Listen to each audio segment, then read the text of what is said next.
IP and amount of ignorant mess we're about to get into right now. Sit your $5 ass down before I make change. Hello and welcome to a brand new episode of Black on Black Cinema. I'm your host, Jay. I'm here with my co-host, Micah. Hey. And Tiara. Hey. All right, guys, we're back. This is episode 196, One Night in Miami. This is a review for One Night in Miami. You can watch this movie if you have Amazon Prime for free. So I can't believe you have to say that. Why do you you always have to say like this is a review for a movie? Of course it's a review. It says it in the title on YouTube, but people on YouTube don't read. They don't read. So stupid. Okay, all right. Yeah, that's what I said. People on YouTube. Because you don't have to read things, that attracts really stupid people, unfortunately. But not you if you're watching. You're the smart one. Okay, so this is Regina King's directorial debut, which is something I think is needs to be said.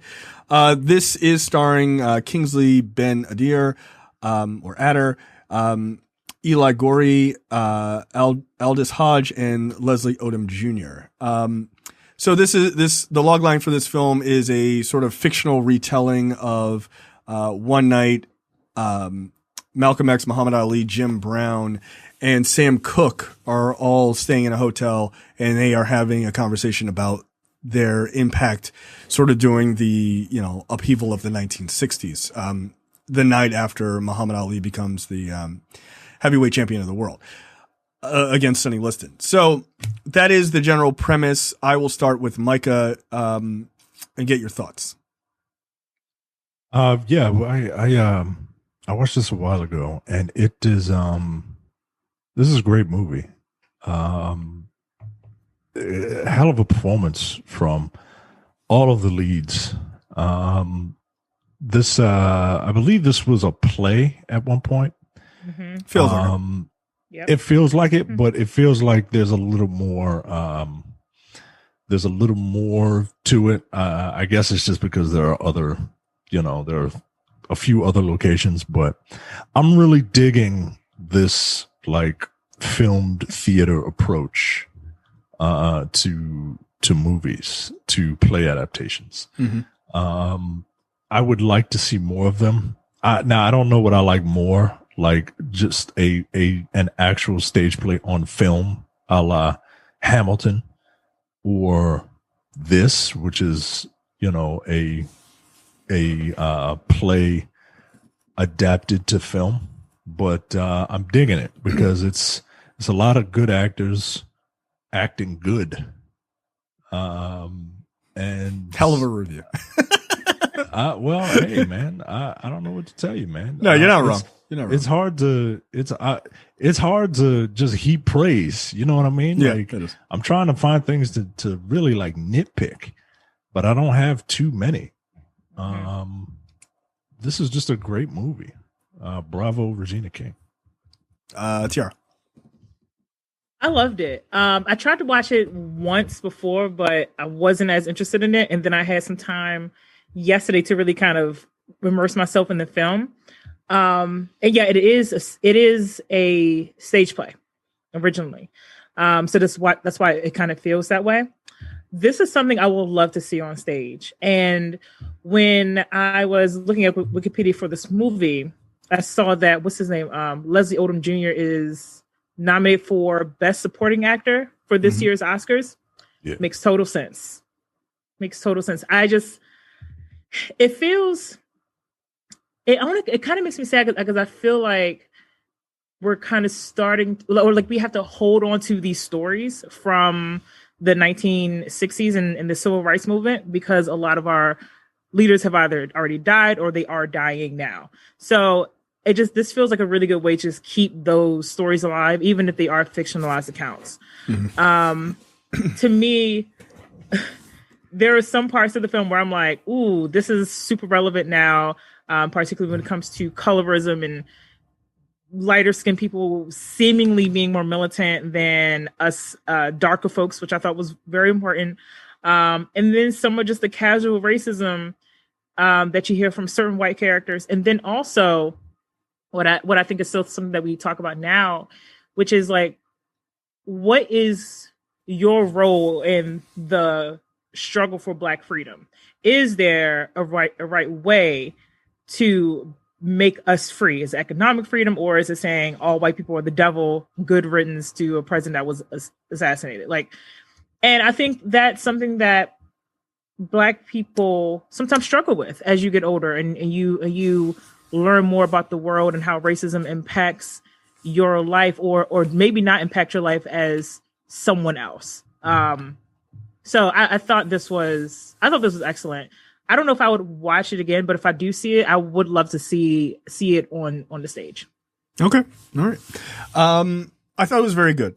I was very impressed by Regina King's, like, this being her directorial debut, like that.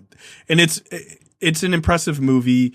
The acting, to Micah's point, the reason why I was kind of giving him a little bit of grief is he's right. Like, it is like good actors acting good, right? Like, it's the best way to say it, because when you adapt a stage play, there's no space for like CGI and stuff like that. It's just because on stage, you're just it's the rawest form of acting, right? Like, you're just given, like, here's a scene and go. Like, there's no special characters or anything like that. It's just raw acting. So when you get things like this or Ma Rainey's Black Bottom or everything, like, those movies are so incredibly dependent on that cast just giving it their all, right? It's literally, the movie is 4 dudes in a room, 99% of the time, right? And because of that, when you have these 4 guys who can really give these performances and really do them quite well, it just elevates what would be, even if this was written as a movie outright, it wouldn't feel as in depth, right? Because you'd have to be like, well, let's worry about locations and, like, you know what I mean? Like, we refer to movies like this as bottle films, right? When they're done just as movies, but when they're done as plays, yes, they are, when they're translated, they feel like bottle films, obviously, but there's so much more there, right? Like, there's just more there. Malcolm and Marie is a bottle film, right? But it feels very much like a play, right? Just because of how small the cast is and just so incredibly dialogue heavy it is. And this is the same way. So I really enjoyed this. I thought it was, it's a hell of an opener for her. Like, it really is. And I thought all the performances were good. Ironically, like, the four characters, Malcolm X, Muhammad Ali, Jim Brown, and Sam Cooke, easily there are 3 of them that have incredibly interesting roles in this movement, and also, like, their general history is really complex and, like, heavy. And then there's Jim Brown, right? Like, yeah. I hate to say that. Like, it's not to say, like, Jim Brown didn't do anything. That's not my point. But like, to compare Jim Brown to Malcolm X's, role in the civil rights movement, or Muhammad Ali's role, or Sam Cooke's role, right? Like, it's just like kind of this wild dichotomy. Like, why would he be the 4th man? But Aldous Hodge does a really good impression of Jim Brown speaking, which is absolutely, like, spot on. Which I like, when I heard him speak, I was like, holy shit, that's really good. But he brings something to that role where it could easily be totally diminished, where he's just kind of like, wow, you other 3 are really famous. Like, you know what I mean? Like, he could just be sitting in the back of the room. But he brings, like, this quiet sort of reserved, very stoic way about himself that he's the one who kind of breaks through Malcolm's, like, bullshit at a point, right? Where he's like, no, like, what's really going on, right? Where Malcolm is trying to hold himself in this different way in front of the other guys. Like, but he can kind of break through that. And he's like a weird, like, almost like father type to the other 3. It's interesting. It's a great performance. Presence. Say again? He has a very commanding presence. He does. I mean, it also helps that he's like a big guy, right? Like, but, I just thought, like, of the 4 of them, the role that I thought would be the least interesting, I really liked him in it. Like, I thought he was good. And I've only seen him in a few things like this, and I think Invisible Man was the only other, like, major thing I've seen. Really? Yeah, I haven't really seen him. I didn't watch Underground because he was in that. I heard he was good in that, but I haven't seen it. He's amazing. He's going to be, his star power is rising now, but he's in, like, a couple of years. I think he's going to be in. Yeah, he's in Black Adam. Sure. I know. If that movie gets made, he's in that movie. I know he's been casting it. He's been posting on Instagram. Yeah, because he's training for it. That's right. I saw. Yeah. He's Black Hawk Man. So fine. But in a couple of years, relax.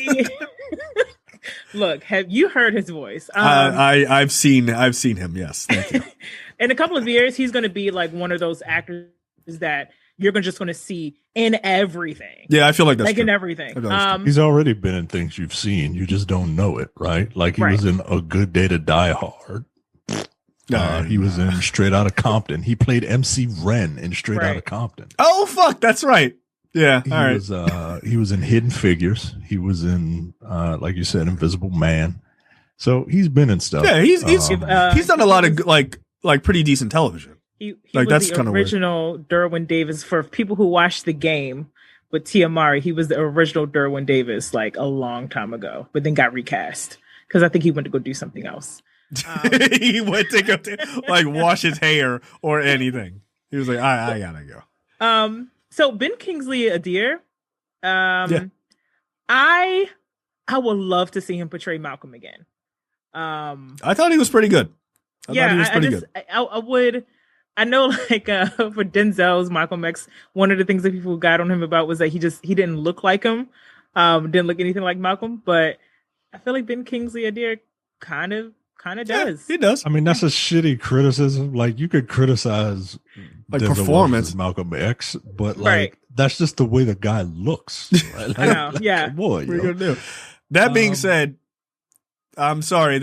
I've never seen a portrayal by Malcolm X that's better than Denzel Washington's. I don't think you're ever going to get someone who's going to top that. Not for have people watched speeches with Malcolm X? They're the same guy. Like he had him down perfect. It was perfect. Yeah.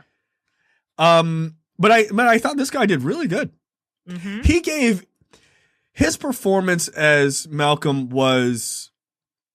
I mean, obviously, it's a fictional retelling, right? So you can kind of do what you want with the characters to an extent, right? Within parameters. But I felt like he was a much more vulnerable version of Malcolm than we saw by like Denzel. Like Denzel was just like the public version of Malcolm, like just fucking stoic and just he has that. I mean, that's why that one moment in Malcolm X the movie matters so much, where he like slams his hand on the table, because he just never broke. You never saw anything from him once he became Muslim, any moment of like stress or anything. He was just like stone cold. And so like that one moment mattered, where this one, like you see him get upset. You see him like, he kind of gets mad. He cries at one point, like, cause he's at this very like crossroads part of his life. It's interesting though. Yeah. And also very close to the end of his life. And he, right. He can kind of tell. You can tell there's a not just vulnerability, but a sense of desperation to make as big of an impact with the little bit of time that you have left. Even though he didn't know. He didn't know he was dying, but he was, like you said, he was at a crossroads. He was like, oh, there's certain things about this that don't sit well with me. And he's becoming this big name within the movement and within the nation, and you're not allowed to be bigger than the big dog, yo. Yeah. Well, and he says that he says he has a feeling of foreboding and of death. Yeah, that's the part I'm referring to. Like that's why I said, like, obviously he didn't know, but it's like you can tell that he knows something is going to happen, or he feels like something's going to happen to him, so he feels like he has to kind of, we'll get into it, like bringing in Cassius in and trying to make sure that the people he loves are fighting the actual fight that he wants to see. He wants them to be the change that, he wants to see. But yeah, you can just kind of tell that he was kind of pretty vulnerable and desperate at that point of his life. Yeah. Especially since he was kind of had like those sort of tense relations with the Honorable Elijah Muhammad. Yeah, it turns out people who profess to be perfect and sent by God tend not to be. Weird. It's almost like that happens literally every time. Strange. So yeah, let's get right into it. The movie opens with Muhammad Ali in a match with a guy named Henry the Hammer Cooper. And and he's just beating the brakes off of this white dude. Like it's embarrassing. Incidentally, his coaches are Lawrence Gillard Jr. or Gilliard Jr. Everybody knows him from The Wire, and Michael Imperioli. Everyone, of course, knows him from The Sopranos. It's just kind of weird to see both of them. Like, you're just like, oh, you guys are in the wrong show. Like, that's weird. But yeah, this is early. I mean, this is relatively early in Cassius Clay's career at this point. And, you know, everyone is like, why don't you just put this white dude out of his misery? Like this, you're dancing, you're goofing around, you're playing with this dude. And he's like, yeah, I'm gonna finish him when I'm good and ready. And of course, like the arrogance of Ali, you know, he's toying with this guy who he can clearly beat, and he's just beating the shit out of him. But he eventually dances around too much, and the dude catches him with a right hook and puts him on his ass. But I think you find out later, if my memory serves me, you find out later he got up and beat this guy anyway. Yeah, he won. He won that fight, and we haven't really talked about Eli, what is it, Gorey? Yeah, is that his name? I thought he did a pretty good Muhammad Ali. I have not seen Will Smith's Ali movie, so I can't. It's not bad. It's not bad. But this dude, he got the charisma, he got the showmanship. I really enjoyed it. He got the accent down too. Like I thought like just doing the straight up impression of Ali was pretty good. Yeah. Which, I mean, that's not all of who Ali is, right? But yeah, I mean, it's a lot, especially of young Ali is definitely a lot of who he is. But I mean, yeah, the Will Smith one is not bad. It helps with the immersion, right? Because these actors have the unfortunate pleasure of portraying just giants, greats, right, in the Black community, and just like pretty decent human beings for the most part, right? So these are big shoes to fill, man. And I found myself being lost in these characters through their performances. I agree with that. Which is the highest compliment I can give a named actor portraying a named person, right? An actual named person. Yeah. Yeah. I mean, it can't be easy. It really can't be easy. You know, it's just like you're trying to meet an expectation as an actor, then you're trying to meet it like to play Muhammad Ali, where everybody has a deep vision of what he looks like and sounds like, and then you're trying to like subvert that, which is incredibly hard. Unless you're Chadwick Boseman, and then you can just play anybody. It doesn't matter what skin color they are. People are just like, you know what? I accept it. It's fine. Thurgood Marshall? Cool. Really? The same guy who played Jackie Robinson's gonna play Thurgood. You know what? Fuck it. I feel like if Chadwick was still alive, he could just play all of these characters at the same time. I'd be here for it. I'd watch that movie. Including Lance Reddick's Nation of Islam person. That's fine. Yep. Like if he had when he was alive had done a one-man show where he played these four dudes in a conversation, I would 100% watch it. I'd be like, how much does it cost for watch me? How much does it cost me to see Chadwick Boseman tear this shit up? And the thing is, they would have all felt like completely different people. Right. That's like, how good he was. He's so good. Yeah, I could see it. So then we cut to a scene at the Copacabana where, you know, they're sort of trying to introduce all four of these people, right? And we show Sam Cooke, sort of being forced to not have his personal, band with him when he performs at the Copa. And it's like, his agent is like, Sam Cooke had the #1 song in the country. And this white guy who runs the Copa is like, he didn't have the #1 song in here. I'm like, God, like, yo, all right. Like, the Copacabana is pretty famous, but relax. Fuck you. Tony Lipworth there, all right? Like, from Green Book. How good could it be? So Sam Cooke goes out there, and again, he's incredibly famous, but I guess because he's black, I mean, it's not hard to guess, that he's just not impressive to these white people, which is a weird thing for the 1960s. Those people loved black entertainment. Right. They loved black music. Right. You would, that's what I found weird about the scene. And I don't know if it's like, did he actually bomb at the Copa? Or is that like something they just kind of took liberties with just to kind of, as a moment to introduce like sort of him in a vulnerable state? Cause it just felt weird, like that white people wouldn't know who Sam Cooke was in the 1960s and wouldn't be like going crazy for him. It's very strange. So yeah. I didn't really understand that, but I mean, whatever. White people back then were pretty openly racist. So yeah, not like now. Right? No, it's totally different. Don't storm the Capitol. Things have not changed. So Sam Cooke gets out there, and like literally white people are just like getting up and leaving, which is never a good sign when you're doing a live performance. And again, he's got all white people playing as his background music, and they don't know what they're doing. So he bombs. Like it doesn't look good for him. It's actually quite embarrassing. Then we see Jim Brown go to see, I guess, an old friend. And this guy, it's like a plantation. He goes to see an old friend, Mr. Carlton. And Mr. Carlton's like, "Oh, you're doing so good. You're in the NFL. Your record is great. It's going to stand the test of time. You're amazing," and all this other stuff.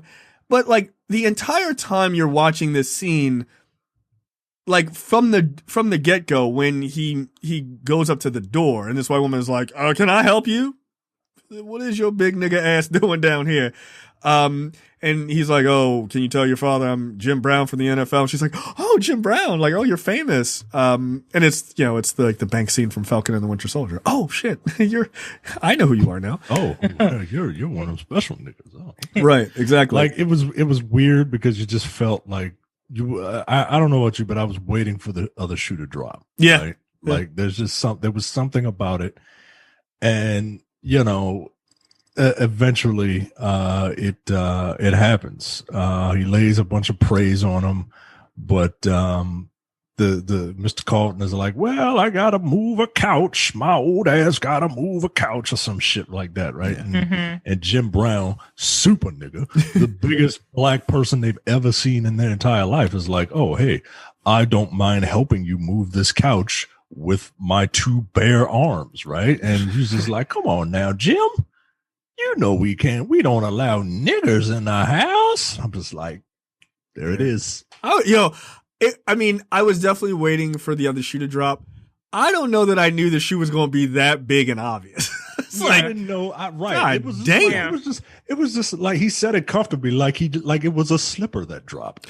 It was just right. Like, I was like, come on. Like, of course, like you don't you already know we don't like you people in our house, even though our families go way back since they first settled on right. On I was like, all right, Bo Bridges, always very good at playing a racist. he was like, "No, this is my plantation. Like, y'all want to film here? Like, don't worry about it. This is my house."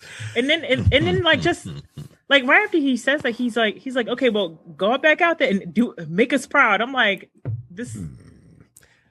I mean, he literally basically was like, "Yo, remember when my family used to own your family?" Like, that's crazy. Also, why the fuck would I be friends with y'all? Fuck your family, dude. The second I got off of that goddamn plantation, I'd be like, "Look, I'd buy it. I'm Jim Brown. I got money. I'd buy it and burn it to the ground." That's what I would do. I'd buy it. I'd be like, "No, come on. We have a big old party. And you come in, I'd light that shit on fire. Fuck your family." It's so funny to me. Don't ever give me enough money, yo. So I'll be a terrible person. That racism was this like casual, right. like this is the most like polite, overt racism I've ever seen. That's what I'm saying. It was jarring. And it was just like, oh yeah, it's just, and it's like the 60s, yo. It's the 60s. Right. That's what I think is the most jarring part, right? Like, if you told me this movie took place in like 1940, I'd be like, oh, okay, that seems about right. That response is ignorant as fuck, but like that's par for the course. But I'm like, it's the 1960s. Only 50 something years ago. Not that long ago. Jim Brown is still alive. Right. Surely is. And a Trump supporter, which is crazy. And a domestic abuser, apparently. as well. you know. So He's a Trump you supporter. know, Yeah, in football, right? I mean, come on. CT. Don't get in an elevator with Jim Sure. Brown. But I mean, the fucked up thing is like, it's the 1960s. There's a moment later on where Jim Brown is like, I couldn't be a Muslim because I like pork chops and white women. Like, Jim Brown is fucking white women in this universe. And meanwhile, he can't go into the house of this dude in the 1960s. That's crazy to me. That's wild. It's just super fucking wild. But I mean, I'm not like shocked by racism, but like Micah said, it's just like this weird, overt, polite racism. right. Like yelling nigga, like that don't, like that would make sense. I'd be like, yeah, okay, like pieces of shit. Right. But just That's being just like, all right, you fucking monkey. Just spout whatever fucking racist thing that you think is gonna trigger me or whatever. Nah, yo, this hurt, yo. Yeah. oh, have Like, a cool glass of lemonade, I'm having a nigga. mint julep at your house, nigga, and you won't And even I'm let a- me come in and use the bathroom? Come on, yo. No, I he can't won't let you I come can't in help to you move furniture. a couch, Right. Like, come on, yo. I can't do manual labor for you. All right, yo. All right. Get the fuck out of here, man. That shit don't make no That kind of shit sense. makes me mad. Look, it's only the two of them versus Jim Brown. He could have killed both of them. Nobody would know. It'd been fine. I threw both of those assholes right in the river. Get out of here. What you gonna do? Beat both of them to death. With the bureau or couch or whatever. I'd be like, no, let me help you. And then I'd have pushed it right on his old ass. like, oops. Yeah, so after saying, we don't let niggas in the house, which was just like, all right, I want to see what does Amazon write on the closed caption? How do they write it? Do they do like, I watched with the oh no, caption. damn, they wrote that Yeah, shit they right said out. it. Yeah. Jeff Bezos was like, you getting all this racism. So then we see a clip of Malcolm X. He's on television, delivering the good word, I guess. And, he's just, doing his Malcolm X thing. White people ain't shit. Good. I appreciate it. And he's right. Meanwhile, Betty is at home. Betty Shabazz is at home watching it on television. And then Malcolm comes in. And it's basically like, look, he's been missing his kids, like putting his kids to bed because he's been on the road, doing all this preaching and stuff like that. So their relationship is a bit strained, which I think is good. Like it's cool to show, again, like you're showing a side of Malcolm that it feels much more human, and not not a civil rights superhero, which he was. Right. But, these people were human beings too, right? In the same way, I mean, obviously this is just kind of a microcosm of his life, but in the same way that Selma shows MLK Jr. as a real person, right? Like with doubt and, like where you normally saw him as like perfect and, he's just like so, sure of himself in every decision, where Selma was like, nah, he wasn't sure sometimes. Like he was fucking scared and didn't know what to do. So, and then he rose to that occasion, right? Same with Malcolm. So, you kind of establish the four of them. Then, we find Muhammad Ali in Miami, Florida. This is 1964, getting ready for his fight against Sonny Liston, for the title of world champion, right? And, he's planning on getting with his friends. He tells his coach, Michael Imperioli, that he's going to, go hang out with his friend Malcolm X. And, basically at that point, and pretty much all of Malcolm's career, they're like, Malcolm is bad news. So anybody associated with him, like, this is not a good idea. And so Imperioli doesn't want, this potential champion to, hang out with this person this rabble rouser. This rabble rouser, right? Yeah, like. I mean, he goes on TV and says white people ain't shit. Like, right, you got white investors, like it ain't good for your brand, right? Cassius. Exactly. Right. So, I mean, and I guess this is the difference between some people who can do this and some people who can't, which is like Cassius Clay is just like, I'm just gonna do what I want to do. Like, I will pay these people back their money that invested in me if they're mad that I'm hanging with my friend. Like, fuck you. Again, there's a lot of people who wouldn't do that. A lot of people would just be like, all right, well, sorry, Malcolm, we can't roll. Or we can't be public about it. And, you know, and that kind of weirdness. So Yeah. not everybody has that ability. And at 22, he had that ability, which is crazy. Right. We see Sam Cooke with his girlfriend, Barbara Cooke, or I guess his wife. That is his wife, and that is his wife in real life. Oh, is that right? Yep. Lucky him. Didn't Sam Cooke wasn't Sam Cooke like fucking everybody's wife like back in the day? Wasn't there a whole thing about that? Is that why he died? Like he had some like mistresses or something like that. I don't know. I'll look it up. No, I thought Sam Cooke had an affair with like Teddy Pendergrass's wife or some crazy shit like that. Didn't they it's like all incestuous with these? Yeah, it was or Al Green or something. I don't know. Like Sam Cooke was fucking somebody's wife. I don't know. Anyway, go ahead. So yeah, he's talking to his wife, and basically he's like, "Look, we're gonna go hang out. You could go home. Like we had a good time in Miami." And he's basically like, "Look, you're just a country girl, you know." And she's just like, "Look, I don't need to be in all these fancy digs. Like I could be over in the Hampton House, like this little kind of shitty motel, with all the other black people. I don't need to be, you know, in this fancy white hotel across town." And she's like, but I go front. I like it. I mean, this brunch was good. Like, whatever. I get it. And so then we start to see, the characters kind of connecting, right? Muhammad Ali comes over to Malcolm X's, place to pray with him, before the fight. He basically calls it his insurance policy. And which is kind of funny. From a religious aspect. And he's just kind of learning to be a Muslim. And right. So you also have Lance Riddick as one of the Muslim bodyguards looking out for Brother Malcolm, which is very convincing because Lance Riddick is he can play a terrifying dude. Like I feel like that dude would fuck anybody up who walked on that set who wasn't supposed to be there. Yes. Even still. And Lance Riddick should play Mike in a movie. He's not the same complexion as you, but I feel like he should play you. I mean, if Chadwick Boseman can play Thurgood Marshall, then Lance Reddick can play me. Yeah. I will allow it. Yeah, and not that you're terrifying, but like, Wow.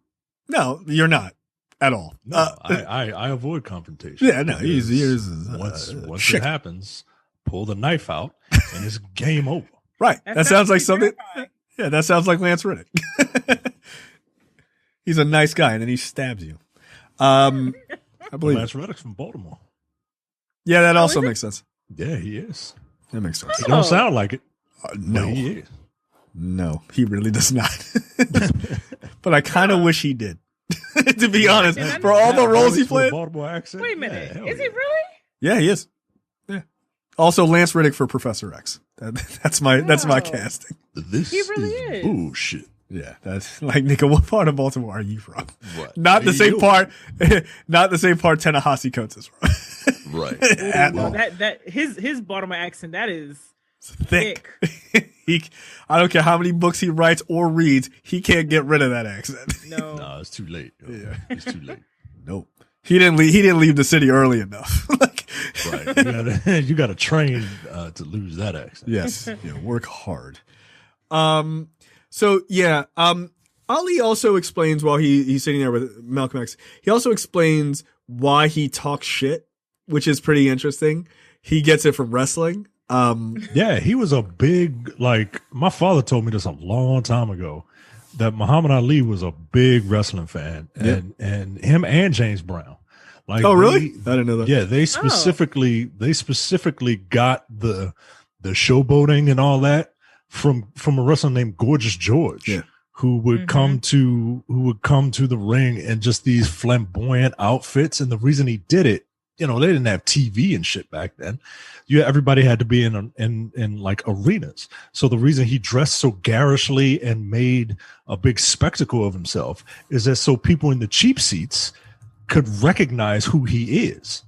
Right. So it's just not like some pale white dude walking around in some black briefs. Like he wanted to make sure that people saw who he was, and that's where he got all that, all that flamboyance, all that personality and shit. Yeah. Wow. Yeah, I'm looking at some of these images. Yeah. Okay. Yeah. Yeah, they're Gorgeous George was a character. yeah. I mean, ironically, like whatever you want to say about him, I mean, that's kind of also the inspiration for Ric Flair, right? Like in a lot of ways. And that's how, and that's how you make people remember you. Mm-hmm. That's how you make people remember you. Absolutely. Like, ain't nobody gonna deny the fact that these people have talent, but there's a whole lot of people with talent. People don't know who they are. Right. It's true. You gotta, and this is how you build a brand. And Yeah. they did and Sometimes you have to lie about.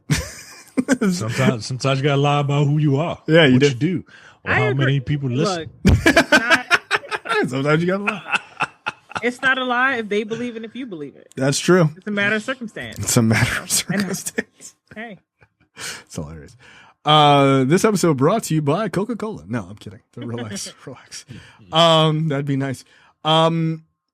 Yeah. So at this point, Ali is at sort of the precipice of openly announcing to the world that he is Muslim, right? So he's sort of like, he's toying with being a Muslim, right? He's checking it out. He's on a 30-day trial, right? His 30 days is almost up. Muhammad Ali at this point is what? 22. 20? He's 22. Yeah, I think. 22. 22. And he, Muhammad Ali ain't like a Mensa student. You know what I mean? No. Like he ain't the smartest person in the world. So he's very impressionable. He's 22. He got a lot of money. He got a lot of fame. Like it's kind of insidious for people to prey on people like that. Yeah. In my opinion, especially with religion, like religion is something you got to kind of come to yourself, in my opinion. But it's weird. Like I wonder what Muhammad Ali, Cassius Clay would be if he weren't friends with Malcolm X, right? Like, and you're friends with Malcolm X, like it's Right. It's going to influence Malcolm X, who was an incredibly smart person. right? I don't know. Yeah. What is? I mean, not to be a dick about it. Okay, go ahead. Not to be a dick about it. Sure. But that's why people take kids to church, because they're impressionable. Yeah. I mean, like, it's a fact. Like, when you try to talk people into religion who've never, like, been religious in, like, their 30s, people go, no. Yeah. Most of the time they go, no. Because you can't tell people, like, no, a guy died and came back. Like, that doesn't make any sense. You're too logical. Like, you are. Yeah. But when you're a kid, and look, I'm not in the mood to debate, like, whether or not that happened or not. I'm an atheist, like, period. But it's harder to convince people of the fantastic elements of religion when they're adults. Like, if they've never had religion before, it's almost impossible. It's almost impossible. Yeah, I mean, there was a part where he's like drinking alcohol and he wants to go out and party and celebrate and everything, and he's like, well, I just didn't think that being a Muslim would be this. It sounds so good when you were telling me about it, but now that I realized I have to give this up, and like Michael just said, he's 22. The nigga can fight. He got a lot of money. People are shouting his name. I just think that's a lot to put on a young person in general, but a young person who is experiencing a lot of success. It just, I don't want to say it feels predatory, but it just feels, It's predatory. Like, it is. I mean, I don't know why we're being that nice, especially me. Like, I don't know, I'm getting soft in my old age, but like, it is predatory. It is. That's why, look, but it's not just black athletes. It's not just, Islam. Look at all the young musicians that get like scooped up into like hardcore Christian shit, right? Justin Bieber, right? He was making all that money, and the first thing that happened to him after he was like, when you're at a low point, right? When he was getting arrested and hanging out with the wrong people, the second he started cleaning his life up, who came right in? That fucking crazy Christian dude in California, right? Caught him at a low point. They caught him at a low point. And that's where all the, like, everybody wants to be like the hip Christians in LA and shit. That's where they all go. They catch him at a low point. I wonder if it's the same. I wonder if it's the same place that sends me like these postcards where it's like young people going to church, like, yay, wearing like tight clothes and stuff like that. And I'm like, yeah, sure. Yeah, you didn't see that Facebook post? It was like religious leaders and all their like fancy clothes with like $900 tennis shoes and shit. I was like, why is the Reverend wearing Balenciaga's sweatpants? Like, what the fuck? Yeah. Like, okay. And in the film, like, I definitely felt some type of way when you find out the reason why Malcolm was so interested in getting Cassius specifically to become a Muslim. I'm like, come on, dude. Like, I understand. Like, but also like in context when you figure out like he's going through some stuff and he feels like he's in danger. You need this public figure. What's your legacy? To be part of your new organization, but still, he's 22. Yeah, I mean, like, it's unfair. He's tasting. He can barely like take whiskey without scratching up his face. Right. Ooh, like, yo, you just punched a man into brain damage 9 minutes ago. Take a drink. It's fine. So, all right. So we'll fast forward. Sonny Liston and Muhammad Ali or Cassius Clay, they fight for the championship. And basically Cassius Clay beats him to the point where he just quits. He was like, nah, I'm good. Like, I don't need to go back out there. I know an ass whooping when I feel it. Like, I'm good. Which is embarrassing. So then, cut to Sam Cooke arriving at Malcolm's place before the other three. I assume because his car, I mean, he's like, yeah, because my fast ass car. The other three arrive, in what I think is a Lincoln Continental with suicide doors, which is kind of like a dream car of mine. It's a dope car, but, the rest of them show up, and they're all, they're kind of hanging out. They come in and like Sam is playing and they're, playing the guitar and singing. They're like, you got here early, were you lonely or whatever? He's like, I don't need y'all niggas to have a good time. Like, Sam Cooke is a interesting character, and I understand why he's a standout, because he feels like the most normal to us, right? Like, I think to us, right?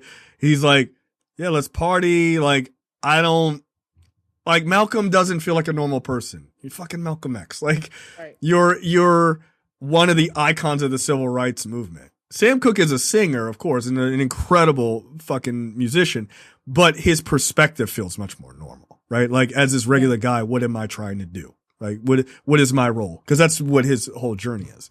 And Ali is like super hyped because he won tonight. He's 22. He's the world champion. And he hasn't gotten his brains beaten out of him, so far. So like, he's basically like, I got all the way to this point at 22 and I don't even have a scratch on me. Right. Which is kind of amazing. And they start to have these conversations like about getting Ali to like, as this, prominent Muslim, right? And so he's starting to feel a little weird because, again, he's 22. Then Malcolm is, he's having this like weirdness because he's trying to heap praise on Ali, but like not give up the ghost about like what he's trying to do and what he's going through at the time. And meanwhile, Sam Cooke is like, we should just go out and party. And Jim Brown gets upset because he was like, I just wanted some pussy tonight.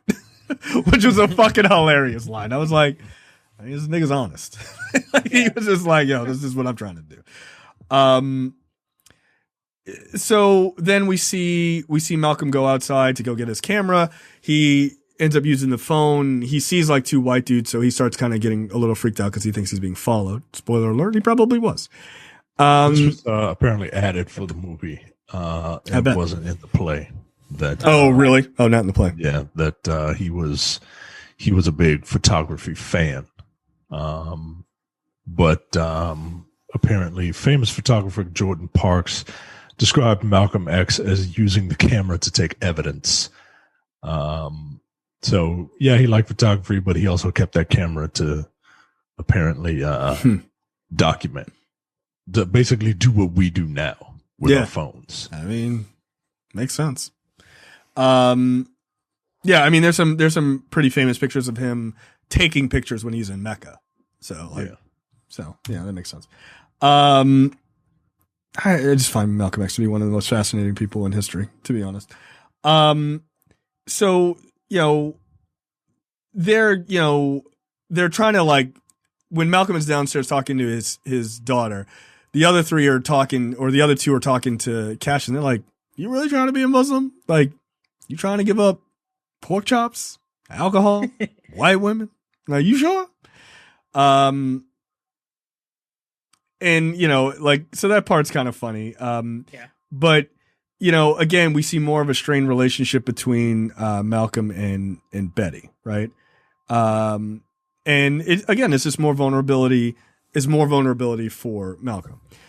We cut back to a conversation with Cassius and Jim Brown, which I thought was it's a good conversation where Jim is like, "Look, I just did a movie where I'm in a Western." And Muhammad Ali is like, "Oh, that's cool." He was like, "Yeah, I mean, I get killed halfway through." Muhammad Ali's like, "Of course you did. You're the black action hero. Like, that's what's going to happen to you." And he starts giving him a hard time. And, you like, oh, you kind of feel sorry for Jim Brown, but Jim Brown gets he gets his payback. He was like, "Nigga, they paid me $32,000 in that movie." And Muhammad Ali's like, "Oh shit, that's damn good. Oh, that's good money." like, oh shit, all right, let me shut the fuck up. And so he's enjoying it, but $37,000.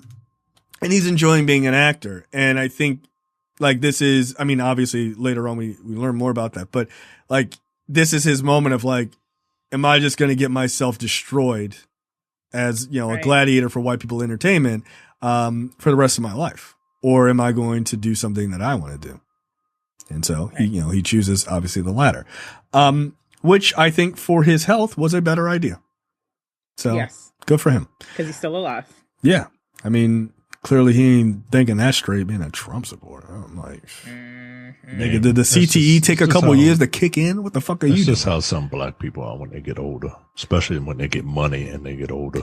I mean, but how do you explain black that? people are already conservative. Like, nobody really wants to talk about that shit, but black people are super fucking conservative. Surely are. Yeah. It's just that the Republican Party has a branding issue that they refuse to change. No. No. What's that issue, it's not. No, but it's not an issue. It ain't an issue for them. No, and it's an issue, but it ain't an issue for them. They're like, "Oh no, we don't allow niggers into this house." Like, they were like, "Yo, that's my favorite character." Like, get the fuck out of here. But it's a little racism issue. More black people probably be voting Republican. I mean, yeah. I mean, young black people are definitely more liberal, but older black people are super conservative. Older black people, and that's the right leaning demographic. When you get old, you get bitter. I hope this, the upcoming generation refuses to be embittered by the world. But sometimes I feel it. Now when I say that, I don't mean like, I'm gonna vote Republican. Okay. I think I voted Republican once, and it was like Bob Ehrlich. Bob Ehrlich, y'all, was a former governor of Maryland. Bob Ehrlich. You're like, no, this guy's got a lot of really good ideas. And I was in college and didn't know nothing about nothing. You're like, oh, they tax and spend Democrats. All right, this Bob Ehrlich's making a lot of sense. Yeah, I like him being a Trump supporter is fucking weird, man. I'm like, nigga, you were in the civil rights movement. Like, you don't recognize a white devil. Like, Trump is like a white villain from a blaxploitation movie. Like, you don't recognize this dude, and he's like, nah, this dude making a lot of sense. No. Like, all right. You know why? Because Jim Brown's dumb. And if Donald Trump is making sense to Jim Brown, yeah, he's dumb. Like, that makes sense to me because Donald Trump is dumb. I mean, yeah. That's all it is. And dumb people always feel like they're being spoken down to. So when they Yes. finally see somebody, even if they're not, so when they finally see somebody in a position of power that's just as dumb or dumber than them, yeah, they'll sell themselves. They'll sell themselves out.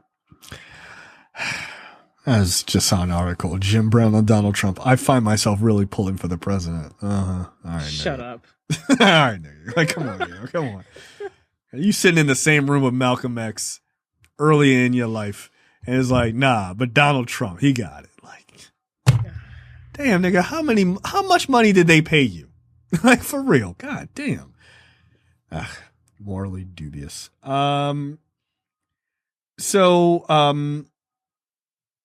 Yeah, so at this point, we've got the four back at the hotel, and like Malcolm is like a little, again, he's freaking out because of like the two white dudes Right. who are following him. They go to get some air because they feel like Malcolm is like kind of freaked out about these guys, and so they go onto the roof, which I thought this is really quite a beautifully done scene. Right. Which you find Malcolm, they're looking over the city and there's like, fireworks or what have you. And they get into this argument, Malcolm and Sam Cooke do. They get into an argument about music and why Sam Cooke isn't making, like, he's just making, just like lovey-dovey shit when he has the talent to like really kind of move people. Right. So Malcolm X thinks that Sam Cooke is only pandering to white audiences to make a buck when he could be using his voice to do more. He could be doing more through his art. I mean, do you think that's a fair criticism of like black artists, period?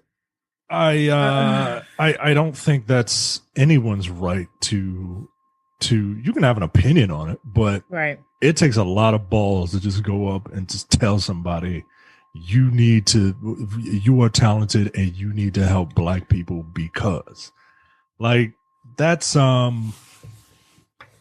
don't necessarily agree with that. I would hope that if people, you say what you want about like people like Michael Jordan or Republicans buy shoes too, like I don't fault him for it. I don't fault him for feeling that way. I probably wouldn't go out and say it, but that's just me. But at the same time, people got to come to their own, and you can do what you can to help influence people, to show them things so that they come to that realization on their own. But no, I don't think anyone is obligated to use their talent to help anyone. I think he's just telling all of y'all what y'all can expect if Micah ever makes it. Like, Micah, help us. I need y'all to listen to episode 196. I don't feel like I'm obligated to do that. Like, was Joel Osteen completely wrong for keeping you niggas out during a hurricane? According to Micah, absolutely not. No, see, what he does is not art. Like, that's his gimmick is helping people. If your gimmick is helping people, then you should help people. No, but that's Joel a gimmick. If Joel, that's a gimmick. I mean, when he does it, it's a gimmick. Definitely. But if Joel Osteen was, one of the Doobie Brothers or some shit, like I don't think he's required to write a rallying anthem. You know what I mean? Yo, Joel Osteen could never be in the Doobie Brothers. How dare you? How dare you? Yeah, like I would like to think that people would help, but I don't. But guilting people into helping, that doesn't sit well with me. But I mean, it's also assuming, and I think in during their conversation, it's assuming that he doesn't care. Right. About, yeah, he's making a lot of assumptions, man. That's what turned me off. Yes, and and I think we kind of see it now. Like today, I think we can use today's artists as sort of like an analogy, and I think I'll use Beyonce and Jay-Z specifically, because they're probably like the biggest Black artists now. And for a while, people accused them of not caring about the things that Black people go through because they weren't necessarily out there in public about it. Right. But then when you hear about how they bailed out like the Freddie Gray protesters and how they donate to small Black businesses and stuff like that, they're using their power to boost up economic freedom, which is something that Sam Cooke, at least in this film, strongly identified with. But it takes, like Michael just said, it takes a lot to assume that just because you don't hear or see anything, that they're not doing anything. Yeah, I mean, I feel like that's a great example actually. But like, and it's a I think it's sort of a microcosm of a larger issue, which is everybody talks about every little thing that they do. Right. Look at me. Look at me. I'm doing something. And all that. Like, if you're going to be philanthropic, just be philanthropic. Right. And I actually, that's the thing I like about the two of them, about Beyonce and Jay-Z. Like they got all the money in the world. They got all the power in the world. They got all the access in the world. Just do what you do. Right. Like just do that. And it takes a different type of person to do those kind of things and not want the praise, right? Because, but at the same time, to be a little critical of them, at the same time, they are not dumb enough to think that if they go out there and are super public, they're gonna get labeled in a way that's going to lessen their brand, gonna affect their brand. Right. They know how to play the game. That's how you play the game. Shut the fuck up and do the things that you want to do.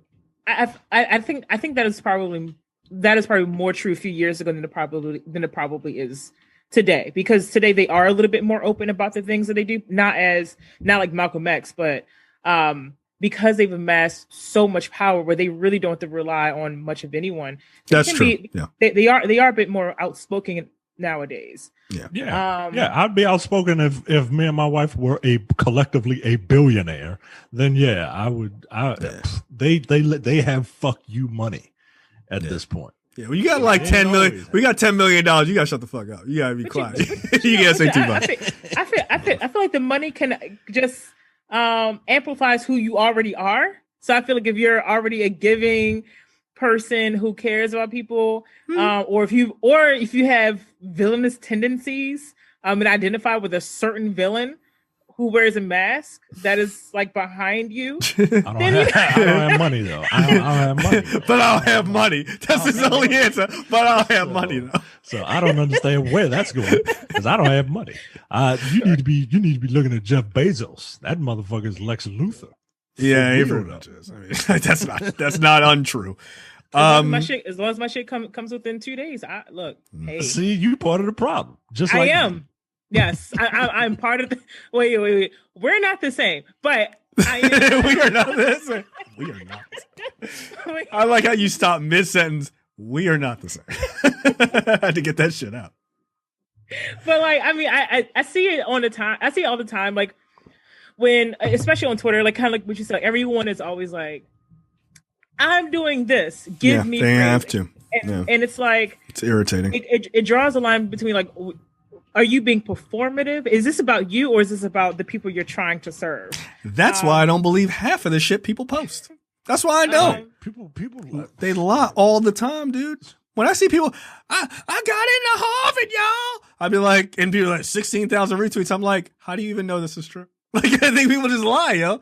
I got into law school. Really, what school? No reply. Like, they don't reply. They don't say shit. No, I think they're lying. Yeah. Or even the worst ones are like, I just lost my dad to cancer. I'm like, did you? Like, you're so sad you went on social media to post it? That seems a fucking weird thing. I mean, I think social media is a little bit more nuanced than that. Social media can be a great absolutely, but it's also not your friend. So, I mean, no, I think people lie, yo. I think when people post shit like that, I think 97% of it is a lie. I do. I do. Like, all of those things. Like, I did this thing. I don't believe you. Nah. You got into law school? Cool. Post a picture of the acceptance letter. Just post a picture. I mean, little stuff like that. I mean, I don't know why someone will lie about that. Like, because what kind of I don't know what kind of lasting clout you would get from saying. I don't like know. that. I think it's a dopamine response.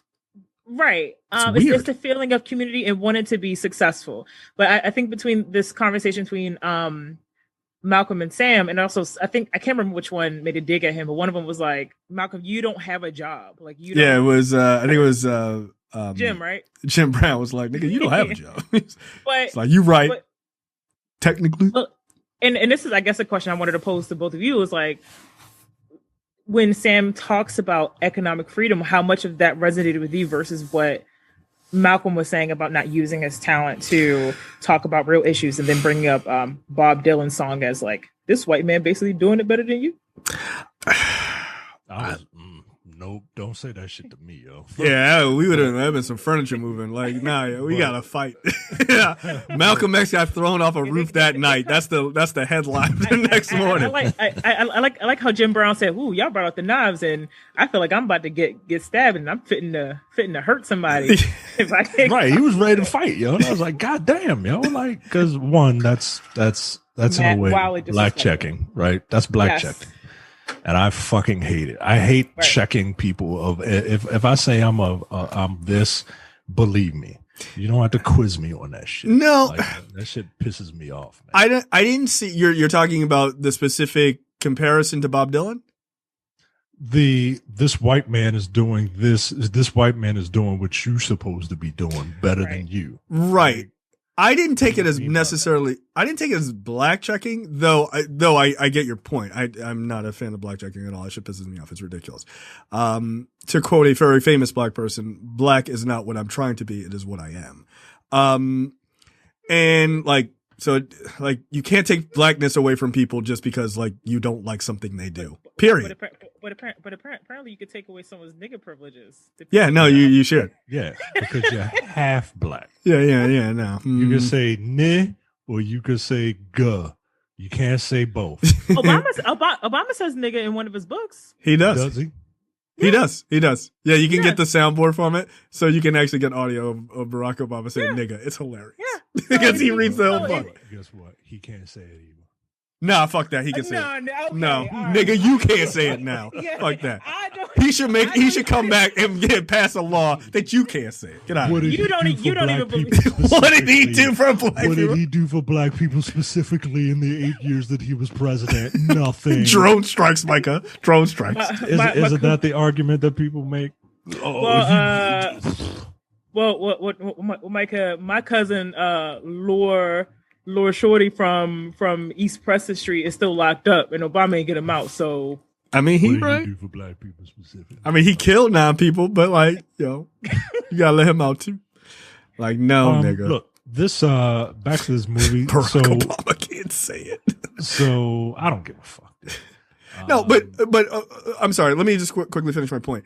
So I didn't see it as that moment as black checking, but it's like, it's not black checking as much as it's like, you don't give a fuck checking, right? Like, it's like black issues checking, which is weird, right? Like, you don't give a fuck about the struggle of black people. But at the same time, like, that sounds like black checking to me. Like, I that's what I'm saying. Like, I get it. I didn't feel like it was like, you aren't black because you're doing. I didn't think he was questioning whether or not he was black. I felt like he was just questioning, like, you're not doing anything as much as this white man is doing for his own people, like, or like the struggle of poor people, or whoever the fucking Bob Dylan was saying. Right. I think it's the comparison that does it for me. I mean, that's what fucking pissed Sam Cooke off. He was just like, he was so mad. He had the response of just before you fight somebody, which is, let me just move out of this space because I'm gonna punch this dude in the mouth. So wait. Also, wait a minute. Malcolm made that comparison after Sam told him what he was doing with owning the rights to his music. I think he brought up Bobby Womack here, where he said like, yeah, I had white people do a cover of the song, but Bobby Womack was pissed about it when that charted. Until 6 months later, when he got a royalty check. So these white folks, they don't even know that they're working for us. And the key is the economic freedom. And then Malcolm was like, well, how come, Bob Dylan's, or how come you're not charting as high as Bob Dylan did? And it's just like, man, like it felt like the goalposts were moving for me because I'm like, you're talking about freedom, but economic freedom, it matters. And Sam, as someone said, is the most economically free out of all of them. Yeah. Out of all of them. But does that kind of goes to what we see as arguments, right? Which is, right. Is economic freedom the same? Like, yes, obviously it's highly important. Like, right. you know, supporting Black businesses and being business owners and things like that are incredibly important. But the question is economic freedom the same as sort of emotional freedom or, you know, like literal civil rights? Is it as important? To Malcolm, it clearly isn't, because I get, at least my view of Malcolm's perspective is, until you have what he would refer to as like full and equal civil rights, right. You are still, you might be economically free, but you're economically free inside of a globe, right? Like, yes. You know, like a snow globe of whiteness, right. Like literally. So you're still playing in the same ballpark. So you're not really, you haven't really gotten out of it. Which is, and this, I caught this, but like they said, like, which is why, we're going to go to California. Y'all can't go to Beverly Hills, but y'all can go to Baldwin Hills, which was a Black-owned area of Los Angeles. Right. So, like, it's, I think we still see a lot of these conversations today, like when people say online, like, you know, Black business ownership won't get us free, and it's of course Black business ownership isn't enough, right? But it is important. But it's like, okay, but also at the same time, I don't think it was necessary to basically undercut him and say, but this white dude is charting. Yeah, I don't know. He's just being a real dick, yo. I think he said it to piss him off. Dick. Yeah. I don't even think he necessarily like believes it, but just he knew it could make him fire mad under somebody's ass, right? Like, right. That's exactly. And I understand the tactic. I do. Right. Because while I don't believe you should force people to do something, spite works. Manipulation. It really does. Yeah, I mean, this feels like a very Doom move to me, right? Like, so, like I feel like you would appreciate this. So while this all is a fake, we know that this night happened, but you know, everything in it is fictional. We don't know for sure that these conversations were had. Apparently, when the screenwriter Kemp Powers wrote about the confrontation between Malcolm X and Sam Cooke, it was allegory for the struggle that he had as the only Black writer on the staff of Star Trek Discovery, and the conflict he felt over how much of himself he could insert into the show. Nerd. So it's nerd. Whatever, nerd. Shut up. This is just like when I was on Star Trek Discovery. All right. No, it isn't. I don't know. I thought it was interesting. That's just kind of funny. Like that it's Star Trek Discovery. Like of all shows. When I was the only Black writer on, you know, like Friends or some shit. It's like, no, it's Star Trek. Like, all right, whatever. I mean, but I think, I mean, like, I'm definitely going to make fun of that. That is such a nerd shit. But like, I mean, it goes back to playing the game. Star Trek. Yeah, I mean, that is the point of Star Trek. Whatever. No, it's like total equality. Like that's the whole thing.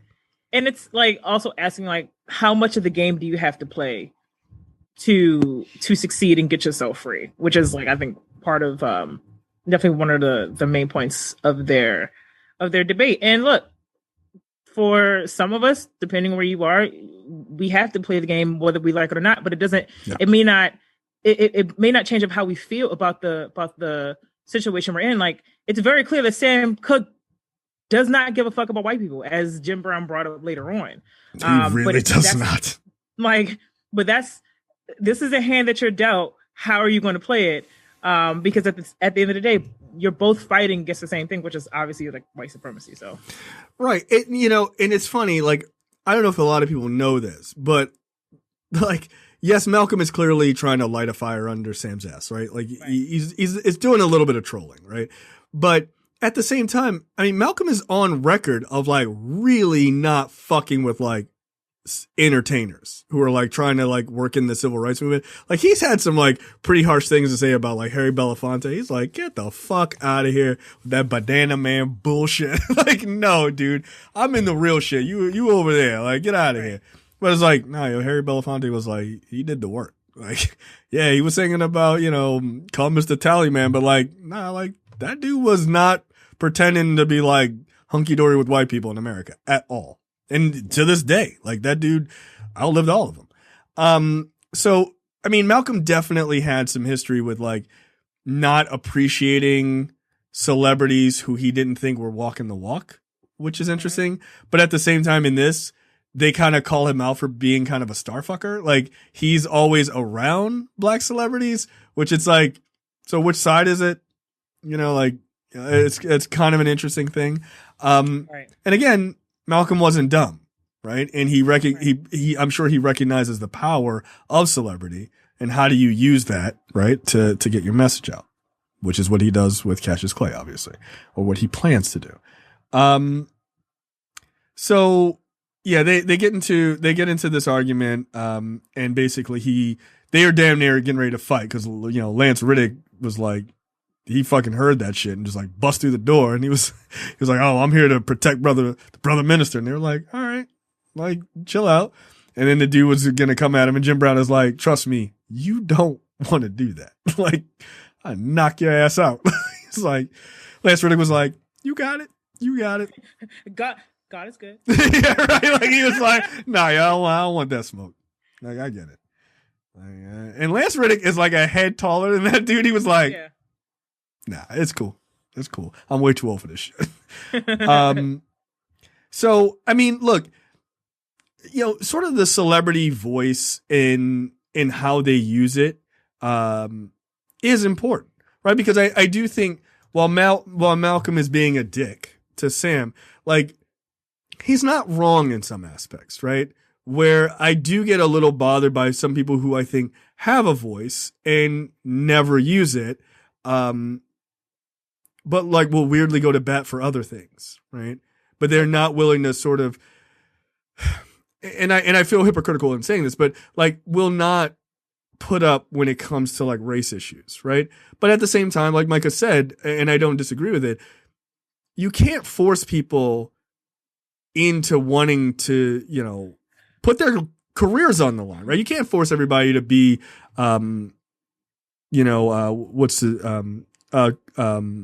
Colin Kaepernick, right? Like you can't force every black celebrity to risk their entire careers over shit like that. Yeah, I mean, so going from what you just said, the first person that came to mind for me was someone who was playing a former Egyptian slave in an upcoming superhero movie who could use his platform. That's who I was talking about. But I mean, and also like when this actor partnered with BET to talk about mass incarceration in young black men, he wasn't the Samoan wrestler anymore. He became Dwayne to them. Look, I think I knew you were going to bring that up, and I don't think that is.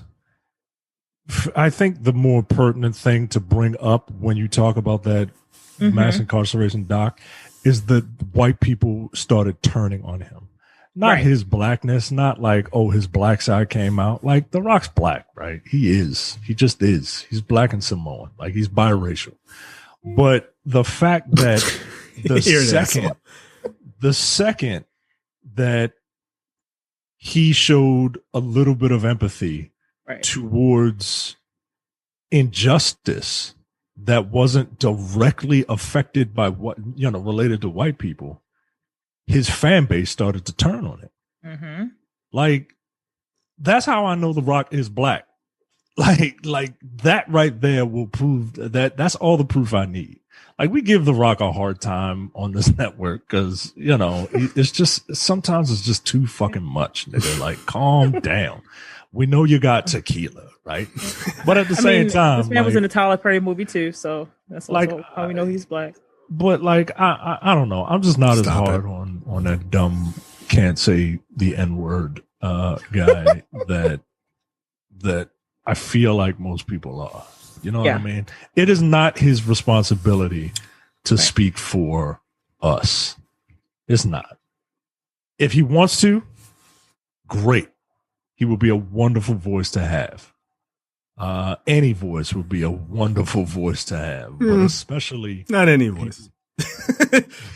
Some people, I'm like, I mean, the other. I know what you mean. Heard, I mean, he's talked about running for president and did stuff for the 2020 campaign, but let's not bring that up. Just please don't. But again, like he is someone, major platform, could speak on it.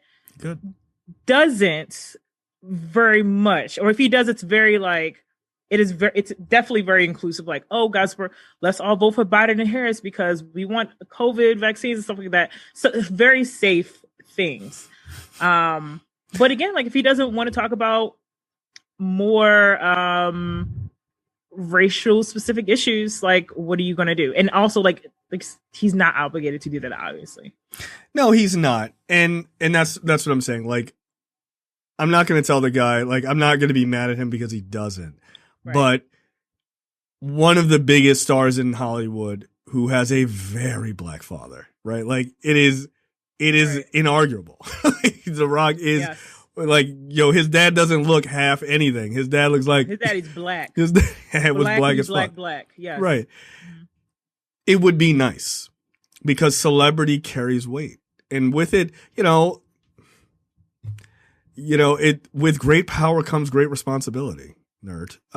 But like, it's true, right? You have a responsibility to your people. I feel like you have a responsibility to your people. Now, I would argue that The Rock's responsibility often seems to slide with the Samoan side of him, which is not wrong, right? It's not wrong, right? He puts Samoan people on. He's like, no, fuck that. Like, those people get no shine outside of wrestling. Yeah, they don't. And he's like, he trying to put him in movies and shit. Say what you want about Luke. Say what you want about what is it, Luke Hobbs and Shaw. Hobbs and Shaw. That scene.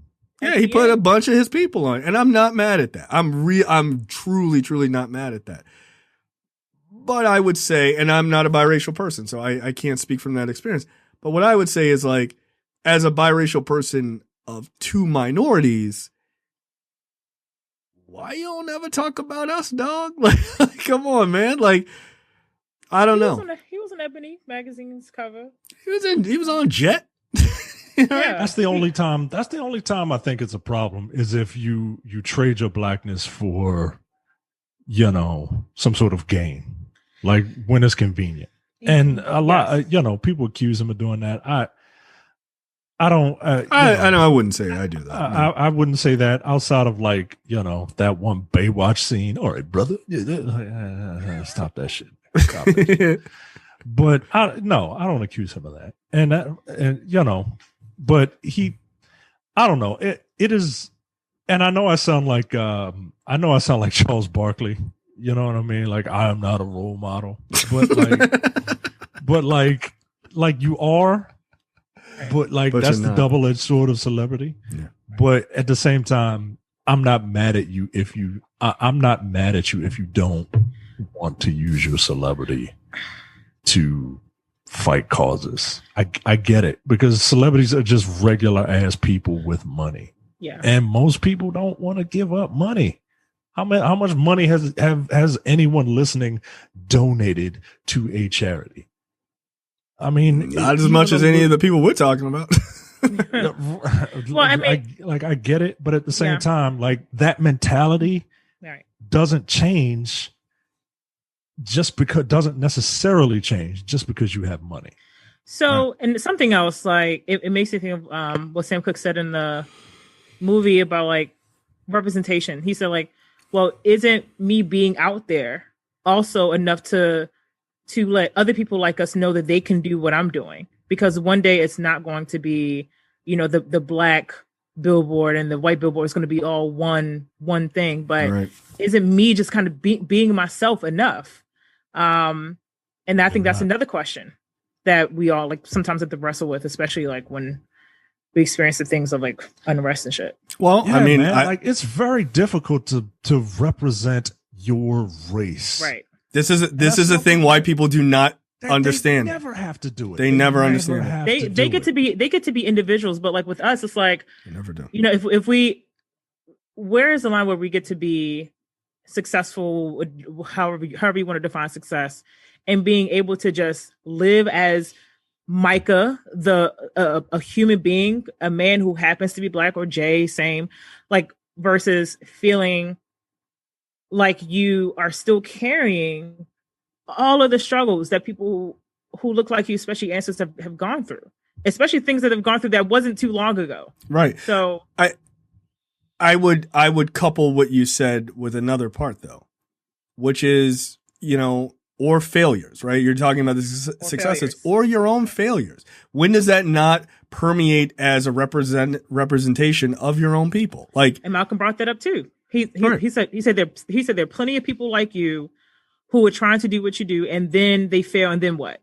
They go back home to what I think he said, like regrets and failures and all this other negative stuff for people who are trying to do the same thing Sam Cooke was doing, but just do not get even as close as to what he did. Right.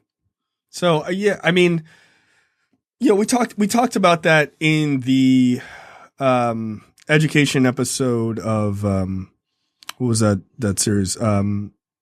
Small Acts. Yeah, Small Acts.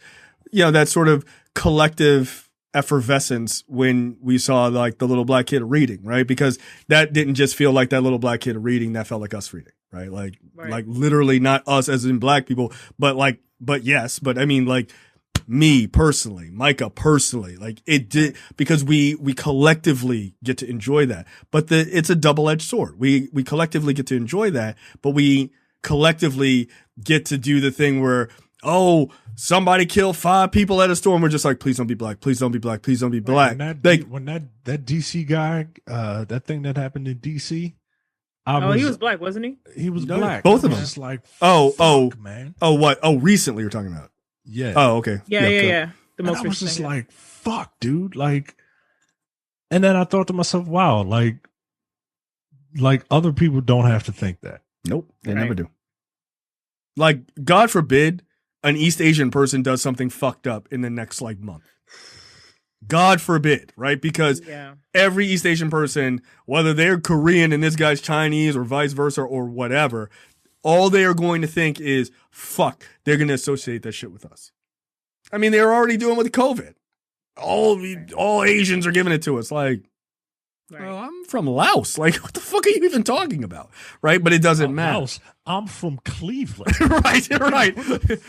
Cleveland by way of my great grandparents from Laos, right? Like, or, you know, even further back. So yeah, it's that sort of collectivism is a weapon and a bonus for us, or like a weapon and a detriment to us, right? So it's something people just don't understand unless you are a minority. You simply don't get it. That you use the word weapon here, because in the movie, like, Malcolm is like, I'm so hard on you because you could be one of our greatest weapons. And I think, did he say that to Sam? I think he said it to Sam. No, he says it to Jim Brown. Oh, okay. Well, same thing, right? Like, and Jim is like, I don't want to be a weapon. Right. That's a terrible way to think of a human being. Yeah. In my opinion. It is. Like, oh, you could be our greatest weapon, not our greatest asset, not our great, not a great person to uplift the struggle. No, you're like, I see you as a tool. Right. I think weapon. I don't think he meant it that way. I think he did. I get it. I get it, but it's just the wording. Just, I don't know. No, I think the wording is on purpose. If you think of it, from Malcolm's perspective, it's a war. Yeah. It's a war. He does see them as weapons. He does not see them as like, asset is just a nice way of saying weapon, depending on the circumstance, right? I think he very much sees them in that way as a tool to fight white supremacy. He sees it as a war, and it is a war, but in 1964, it feels way more on your doorstep, right? Right. Like, you're watching, you're Malcolm X, right? And you're seeing shit white people are saying and doing to black people. Right. You're then watching, you're watching a white guy shoot the white president. Yep. Like before this night, right? Like, so you're like, holy shit. Like, white people are wilding. Like, the amount of political assassinations in the 60s is nuts compared to any other time in like modern history. So yeah, for him, he sees it as a war. I mean, we see, once every month or once every 2 months, another black person becomes a hashtag because there's a video of them being killed, which is disgusting and horrifying and just soul eroding for black people. But at the same time, I can't imagine what that was like in the 1960s. That was every fucking afternoon. Here's another march. Here's another group of black people getting hit with hoses and attacked with dogs. And, here's the Pettus Bridge, and here's black people getting their skulls cracked open. Right. This is just like on the regular TV. So to him, yeah, I think it is a war. But yeah, I mean, you certainly shouldn't refer to your friends as weapons. Right. I mean, it's fucked up, but I get his perspective. I don't agree with it, but same. I get it. Right. Same. Yeah. Next up, there is a scene where basically, Sam calls Malcolm out about, like, hey, kind of taking advantage of this 22-year-old kid. What the fuck? And, he was, and Malcolm is like, look, I had, he had passion for, learning about Islam and all this other stuff. And he's like, I say passion? It's a bit of a strong word. Yeah, like, bring it down a little bit there, Malcolm. And he basically was like, look, I didn't realize, like, being a Muslim sounded a lot better before tonight. Before I became the world champion, like, now I gotta live with this in this controversial religion, not even just being Muslim, but being part of the Nation of Islam, in a time where people think you're basically a terrorist. And that you hate the country. So it's, I mean, I get it. I mean, I totally get it. There was, I think another part and maybe it's like after this part, but it's like where Jim and Malcolm are talking, and Jim is like, you light-skinned. It's always interesting how you light-skinned Black folks are always so militant. And Malcolm says, we're all Black. And Jim says, don't talk to me like I'm stupid. There's, in our circles, we see the light-skinned girls in one corner, the dark-skinned girls in another corner. Mm-hmm. What did you two think about that part of the conversation? Do you think there was some truth to that? Micah? I mean, you see it now. So yes, like, like I am the perfect shade of brown. All right. Good night. I can mute him if you want. We don't need his opinion. I am neither a red bone. Is that what it's called? They don't refer to men as red bones, but go ahead. Oh, okay. Yeah. Well, the only time don't do it. I am not a light skinned person. I am not a dark skinned person. So I don't know what it's like on either end of that spectrum. But I see it, and I see how people react. I see more of how people react to darker people, and maybe it's because I'm on the lighter end of our spectrum that I don't. I'm dark enough to not be militant, but light enough to like not be black, like uber black. So I don't know. But I see it. I see it on both sides, but I don't see lighter skinned people complaining not complaining. But yeah, it's like, that language is wild. I don't see lighter skinned. These darkies are really bitching and moaning. I don't see lighter skinned people lamenting as much, but I don't like most of the people that I know are my shade or darker. Like I don't hang out with a lot of light skinned people, so. I don't know where I'm going with this. I don't either. I'm just digging holes. This is why we shouldn't start. This is why we shouldn't start 45 minutes All after. right, you old ass nigga, get out of here. Get a Red Bull. But what do you mean? What do I think? Like, ask me a specific question and I will answer it. Like, No, I mean, you already answered it. Yeah, he hates black, Yeah, dark that's skin. what I got I from hate dark skinned everybody that women. don't look like me. Yeah, Micah hates dark skinned women. That's all I heard. Yeah, I Disgusting. mean, it's so in my former version of myself would have looked at that scene would have been like, yes, Jim, yeah, you see, because it's always the light skinned people who always got something to say. They are always out there like, I'm blackity black. I mean, because they feel like they got something to prove. Because I mean, they don't look black. Right. I mean, that's And then- exactly what it is. And then Yeah. black people, like dark skinned people, you know, like because society has told the world that dark is bad and people are literally bleaching their skin. We like just they chilling. feel like As a they dark fe- skinned person, we just like- chilling.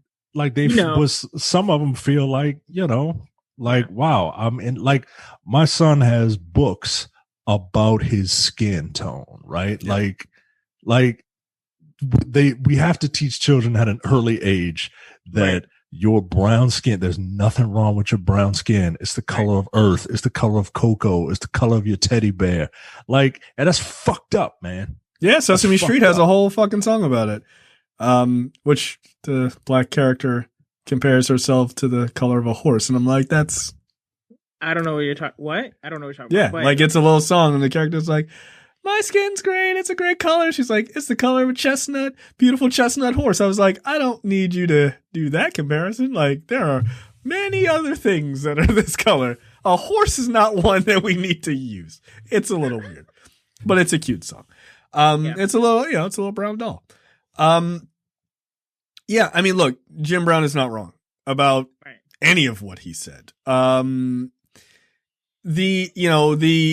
Obviously the color complex exists in the black community. Like, that's a fact. Right. Right. Some people seem to think that it only existed because white people, but I don't think that's true. Like, No, it's a bunch of dumb niggas out there who just No. won't date a dark skinned woman for some reason. right. Don't know why. But I mean, just it's just fundamental to humanity. We will Right. find ways to divide ourselves. Like, I mean, like, we don't have to blame this on white people. Now, there are plenty of things about the color complex that have been just like inflamed because of things, to pull a Kenya Barris, because slavery, right? Like we can't pretend that wasn't a massive part of why certain people feel the way they do about certain skin colors, like, or tones, right? Of black people specifically. Right. Or not even just black people. Like, there are darker skin tones of other people and they don't fuck with them either. Like, it's weird, right? Yeah. But like, black people The get whole it. subcontinent. Yeah. And that, like, literally, like, top down, the color gets darker as you go down the country, and they're like, I don't fuck with them. like this is like basically, it's wild. It's wild. Like, they don't. I've only seen a few people whose skin color literally matches their jet black hair. I was like, God damn, you are dark as fuck. Seriously. Like, I've never seen, like, it's not something you see often, dude. Like, I was on a train in Singapore, sitting across from an Indian dude, and his skin was as dark as his hair. It was Wow. it was fascinating. I was like, wow. Mm. Like, it's just something you don't see, right? So, like, seriously, like, the darker you are around the world, in general, people don't fuck with you, right? Like, just, especially white people. They're assholes about it. So, like, I think, the color complex is complex, right? There is part slavery, there's part like humanity about it. But yeah, there does seem to be this, like, the more militant folks tend to be light skinned, right? It's like the great joke, but it's like, it's a joke that's like, is accurate. Like, it is. Right. What's the guy they call, Talcum X, right? Like, that dude, like, he's all the way out there. I can't remember his name. It's Sean. Yeah, I know. See? I know. See? We're not gonna say Yeah, his name. because you can only Well- remember by his nicknames. No, I know his name. We know his name. She Yeah, I just just- doesn't want to. She's using the Beetlejuice approach and doesn't want to say his I name. mean, too but many is he? times. I mean, but there were some questions as whether There's you know, questions as to whether or not he is He is actually of black. African American descent. Look, Yeah. here's my thing with that guy. I don't give a shit. Like, look, if the guy was told he was half black, like, and he's adopted or something like that, and he don't know, I mean, he could do a test, whatever. He doesn't have to prove that to me. Like, that's his own thing. You fighting for black people, I don't care what color you are. Like, that's, like, I think people are way too preoccupied with whether or not he's dark enough and shit. Who gives a fuck? That guy's out there doing the right thing. Now, he says some shit I don't agree with. Yeah, No, but it's to the point where this guy is like, he's like a people grifter, don't- right? Yeah, Yeah, people don't yeah, fuck with yeah. him because he's a He's a race grifter. ambulance chaser. Right. Now, You know? that's why I was going to add that. Like, I like to be fair to myself. Like, nah, fuck that. Like, I need an eject. Yeah, I need an ejecto seat, cuz like, fuck all that. So, but if you're not doing the right thing, that's where you should criticize him. Whether or not he's black, to me, it doesn't matter, right? Like, it doesn't matter. If he claims he's black and he's not, that's different. But if people don't really know, like, that's irrelevant. Like, if you're fighting for black people, you're fighting for black people. So I got no problem with that. But I mean, look, the fact of the matter is, I mean, the color complex, like, internally is so fucked up.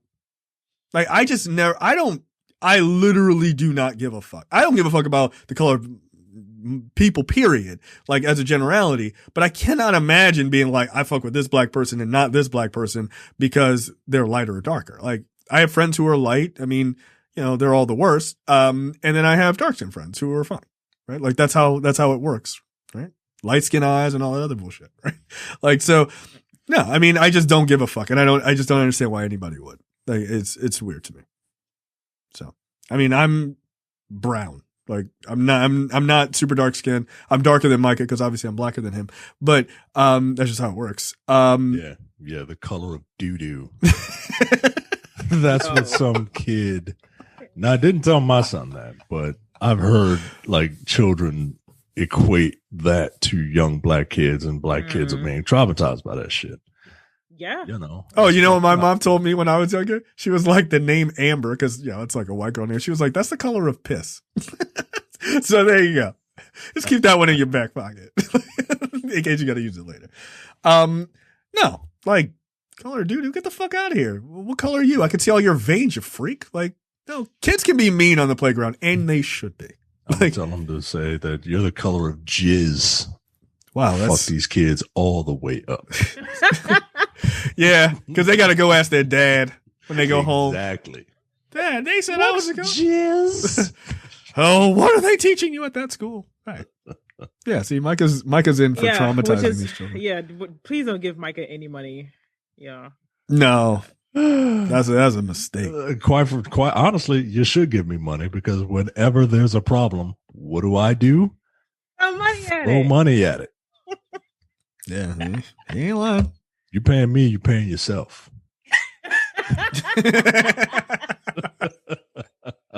If you're a business and you want to advertise on this show, just know Micah will just buy your shit. Like, that's just what he does. Absolutely. That's I think my hilarious. blood sugar's dropping low. You know what you should have? Shut up. No. That was perfect. No. That was perfect. You know, actually, I do have some real ass blueberries in my refrigerator. That ain't gonna help you. Nah, you need something to hit that bloodstream. You know. Nah, I'm not eating all that sugar. If you want to eat it, it's fine. Fine. You gotta find out what's happening with the captain. That guy is not a real captain. So Malcolm X relays a story of how he saw one of Sam's concerts where, like, I forget who the person was, basically paid the not DJ, but like the guy handling the audio to turn off like all the audio to embarrass Sam Cooke. By the way, that's an ass whooping, you know?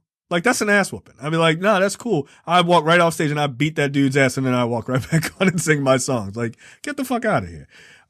Also, as a musician, that's a real shitty thing to do to another musician. So he's kind of stuck and the crowd is like freaking out in this flashback. And then he just like, he gets them to start doing this kind of rhythmic chant, and then he just starts singing.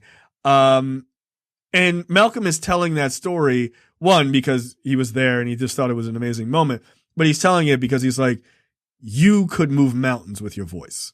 Like if you chose not to do just like, I love you, I love you, I love you, though a great song. But you don't. And that's why I get so upset with you, is because you are unwilling to use your voice, and you could. I mean, there's not a better way to heap praise on somebody and to light a fire under their ass and to criticize them, you know, all at the same time than that story. I mean, it's just pretty amazing. Right. And Leslie Odom Jr. fucking crushed that scene, by the way, in the flashback. It was dope.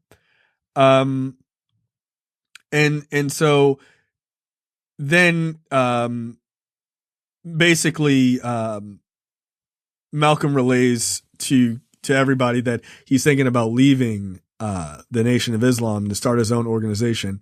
And then he tells, Cassius that he would want him to be in his organization with him. So then, of course, Muhammad Ali thinks, or Cassius Clay thinks, he's being used. Rightfully so. And he tries to attack Malcolm X, which felt like that was the worst acting I'd seen in the movie. Like them trying to hold him back. They're like, he's like, oh, I'm gonna get you. I'm like, nah, yo, if you wanted to get to him, you could have got to him. Like, knock it off. Maybe Jim Brown could have, but like Sam Cooke, nah. Yeah, what the fuck is Sam Cooke gonna do? Sam Cooke is a whole half a head shorter. Right. Like, what is he? He threw his ass right on the bed. Get out of the way. Nah, and I feel like, you know, it might have been a little bit of a struggle, but I feel like Ali would have pieced up Jim Brown pretty quick. Like, he might have gotten in a couple blows, but like, it ain't no wrestling match. Like, get the fuck out of here. So yeah, they basically, he's like, look, you were trying to use me. Like, get the fuck out of here. And then, you know, that kind of comes to a head because Malcolm is like, look, I wasn't trying to use you. You can get away from me if you ever felt that way. Like, you know, I'm not trying to do that. Then they get a knock on the door. And there's some reporters there who want to talk to Cassius Clay. And right before Cassius walks out to talk to the reporters about, you know, winning the championship, he asks Malcolm to come and stand with him, as, you know, next to him. And he, you know, he's made the choice of like, no, I do believe that you were being honest and that you were just trying to help me on my path. And so that was a big deal because that was kind of his coming out party, that he was in fact, going to be Muslim.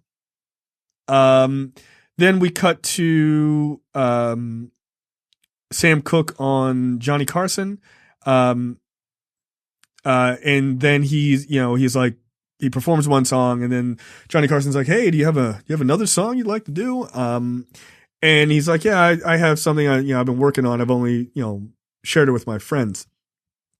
And so he then goes up there and, for the first time he sings, Change Gonna Come, which arguably is like the civil rights movement, like theme in a way, right?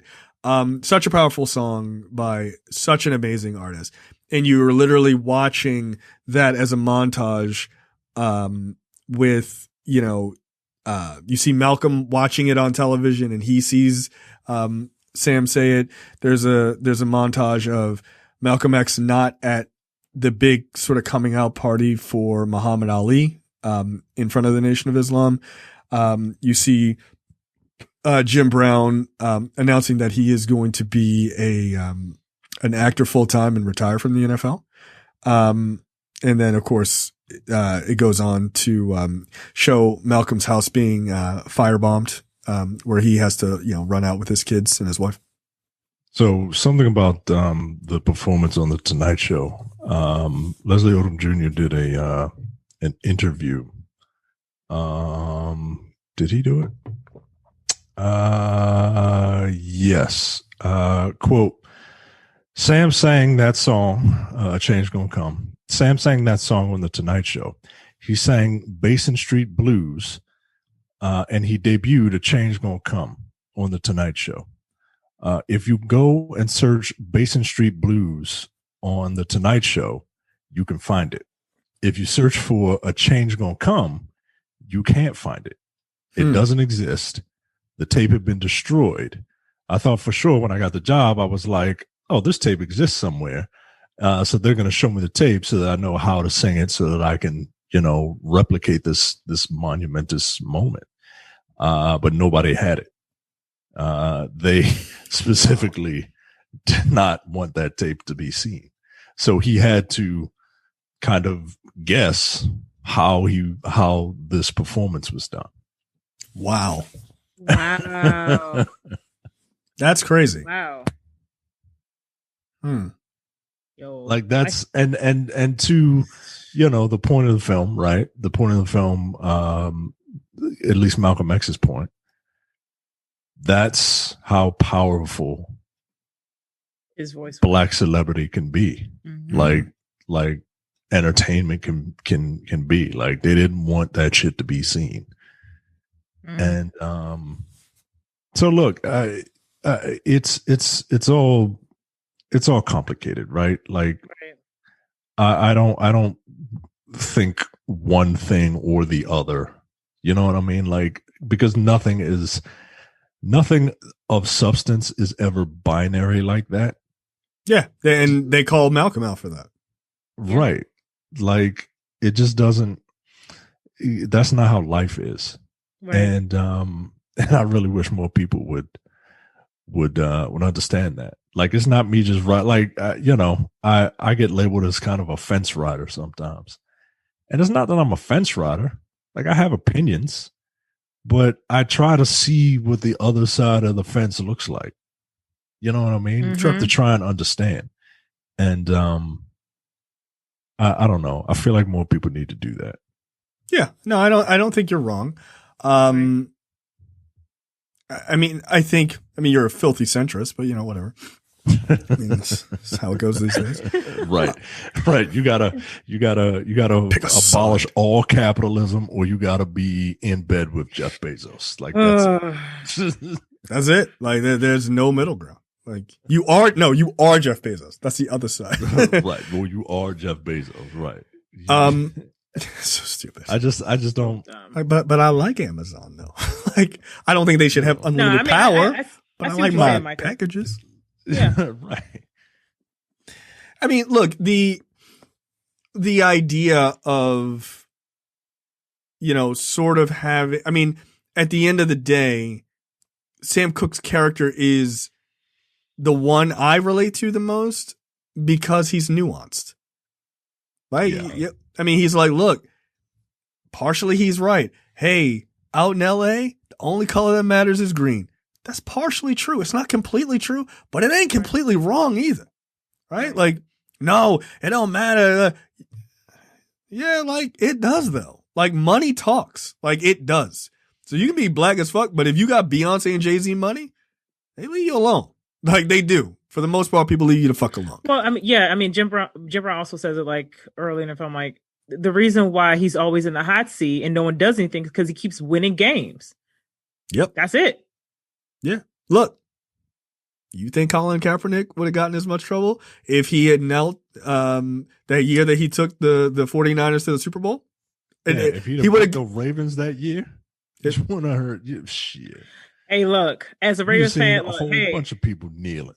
Fuck out of here. Yeah. Yo. If Tom Brady decided, crowd did it. Right. Look, if and I'm not, I hate Tom Brady. I think he's a prick and he's a MAGA idiot. But if Tom Brady was black and he knelt after 6 rings and nobody could tell him shit that he's like, you know, at least on paper, the greatest quarterback of all time, they'd be like, we're not happy about this, but we'll see you next season, Tom Brady. Like they can't say anything if you're not perfect, right? They're gonna, like, people are still gonna talk shit, but people will generally try to equate, well, I just don't agree with that. And then they just keep going with it. I think sports is the best example. As long as you're good, as long as you keep winning and making these people money, you can say what you want. Yep. I mean, they'll hate you. They can these white folks, they can boo you all you want. But the second you step on that field, right, that's it. They'll burn you. They'll buy your jersey, right, just to burn it, and then you come back to bumfuck Cleveland, Ohio, and win a championship, and now they all on your job. All right, yo, whatever, whatever. Yeah, that was the wildest thing. Fuck LeBron. Oh, he coming back? LeBron. Like, what? Didn't you hate that guy 2 years ago? I remember when they won. And you know, they do like a parade and stuff, and the mayor talked shit on LeBron when he left for Miami, and then when he came back, he won, And the mayor was like, "Oh, hey, great LeBron," just blah, blah, blah. And then LeBron just wouldn't even look at him, wouldn't even give him a side eye, just didn't even acknowledge the motherfucker. Good for him. Because fuck you. That's why. Yeah, no, I stand with LeBron on that. By the way, LeBron James is an interesting guy because he is a guy that has become like whatever you think of him as a player. I mean, I think he's an exceptional player, but yeah, I don't like super follow basketball, so take my opinion at zero. But that dude has been able to like just be unapologetic in his blackness. Like he just don't give a fuck. He is the anti-Michael Jordan in that way.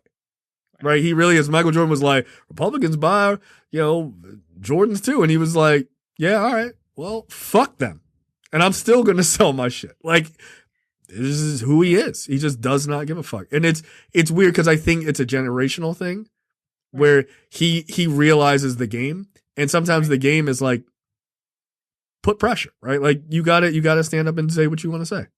And I think this is kind of also really related again to what Sam was saying earlier about how your presence can matter, and also kind of what Malcolm was saying about using your voice. By LeBron being who he is and being as outspoken as he is, he gives other people, not just younger players, but anyone else who probably feels the same way, to be themselves too. So yeah. I mean, I guess that's a really good point. Like, I didn't think about like his position in the NBA, right? Like, cause he's the best, right? He's considered, or, by most people, I would argue that he's considered the best or one of the best in the NBA. So for him as a top notch guy to come out and quote unquote risk it, says a lot. But compare him to Colin Kaepernick, right? Like both great athletes, but LeBron is the top in the, in his sport. One is successful and the other isn't. But also, NFL fans are super fucking racist. I mean, it's also the culture. Yeah. Because basketball is definitely like black people really kind of run the crowd in basketball, I feel like. Look, I'll say that. You see Lamar Jackson. They try every single thing they can do to dismiss why he isn't as good as he is. But also, you don't hear Lamar Jackson talking about the shit that goes on today. Because he knows that what he'll say is not going to sit well with Ravens fans. So he's not to the point yet where he can just say whatever the fuck he wants and the Ravens, be okay with it long term. How old is he? Because he's like 24. I was going to say, I know he's pretty young. Yeah, he's young. Yeah, but I mean, that's what it is, right? Like, as long as you're winning. Yeah, nobody says anything. You can say whatever. LeBron can say whatever the fuck he wants as long as he's getting the scores as he's getting, right? As long as he keeps getting MVP and shit like that, he say whatever he wants. And the NBA looks like they're generally more supportive of NBA players being outspoken about issues rather than the NFL. Well, also NBA players have more power. They do. They have more leverage. Yeah, whereas their union is stronger. Their union is stronger. Yeah. There's all football players. I mean, goddamn, they just a bunch of slaves running up and down them fields. I mean, most of them play college football, which is basically slavery. Like it just, we ain't gonna pay y'all, but hit that other dude hard. Right. Like, all right, but and also in basketball, there's less players, right? Like there's simply less players. So you can throw Colin Kaepernick out because you could get another, fine to decent quarterback. You getting rid of LeBron? No, you're not. Like everybody on the court in basketball for the most part is an elite athlete. Not everybody on the football field all the time is an elite athlete, right? That's why they got like 12 strength niggas on there. Like come on. I mean, 52 niggas on a team. Right. Like, come on. Yeah. Like there's not 52 people on the field. I think the NFL is a great example of kind of the dichotomy of both of Sam and Malcolm, because it's hard to tell a rookie player to forgo an NFL check. And if I remember correctly, if you could be in the practice squad and still bring in like $12,000 a week. So it's hard to tell people like this is how you should be using your voice and your platform as a player, when some players just don't have a lot of room to do that, versus someone like Richard Sherman, who has also been outspoken, but he was one of the best cornerbacks for years. Not so much now, but There's a reason why he was able to do what he was able to do, and Until a the point, Seahawks, right? yeah, but to a point. I mean, he'll be fine. Like he's set for forever, but it's harder to do that with younger people who have much more to lose and also worked very hard to get to where they are. So the league minimum right now is $660,000 a year. That's nothing for you, right, Sierra? Shut up. She's rich. She lives in California. She's rich. Get out of here. I By would love to- by 2030, it's going to be $1 million. Yo, can I play football? I mean, they let women in the NFL now, right? I can look. Good luck with your CTE. Yeah, good luck with that. Right. Fuck out of here. I would never let my kid play football. No. Knock your ass out. Nope. I Are there could just be women in one the of NFL? those referees? Referees. Yeah, finally. We'll I get a mean- kicker we'll probably get a kicker soon. I can do that. I can kick. I can. I be one of those wouldn't even people- do that. No. Look, Them I can niggas be are the person. huge. I'll be the person standing in the sweatshirt on the sidelines that you see every game because they don't do nothing. They're practice squad players. They were like, "You gonna put on cleats?" Nah, No, I'm good. they don't even tell. They tell them they like don't even bother dressing up. In fact, you'll probably be gone tomorrow. You come out there with a sweatshirt on and slides. Like, you don't give a fuck. You ain't going in.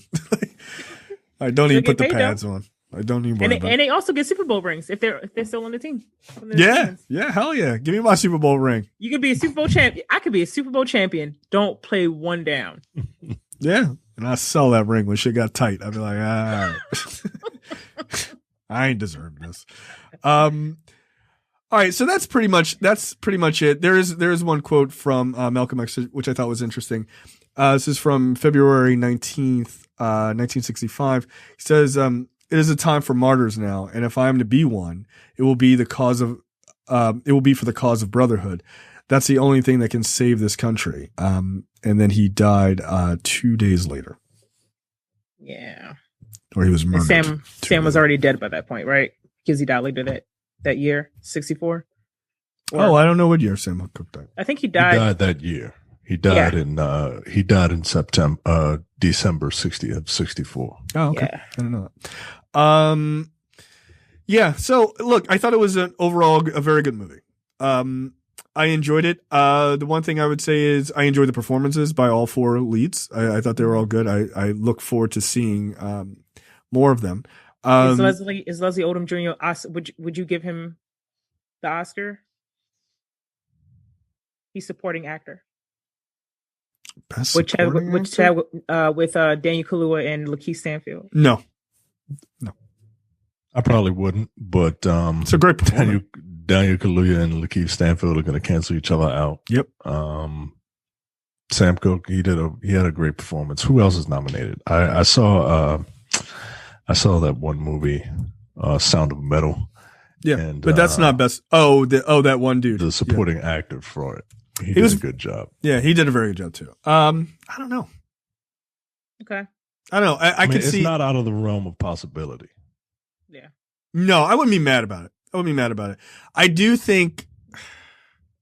I think you're right about the Lakeith Stanfield and Daniel Kaluuya thing, but I hope one of them pulls it out. I would hope it would be Daniel Kaluuya.